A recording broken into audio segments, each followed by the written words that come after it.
In this video, we'll show you how to design a generic push button. This widget encompasses all types of functionalities that a push button can offer.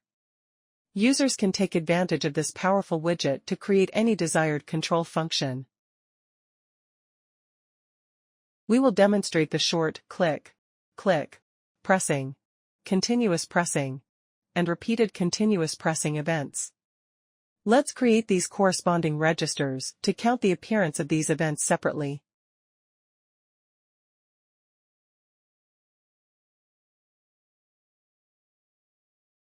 The click event is triggered whenever the push button is released. The pressing event is triggered when the push button is pressed. The short click event is triggered when the push button is pressed and released in less than a second. The continuous pressing event is triggered when the push button is pressed for more than a second.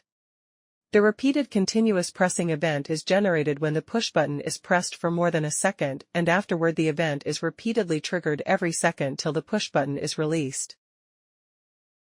We add digit widgets to count the occurrences of each event. Remember, you need to assign the binding register to the triggering event and also to the designated digit widget.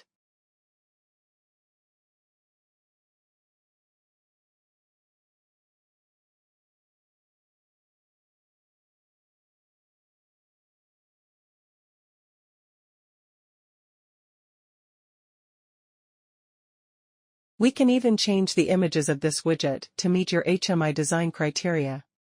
We can quickly change the appearance of the widget with few mouse clicks.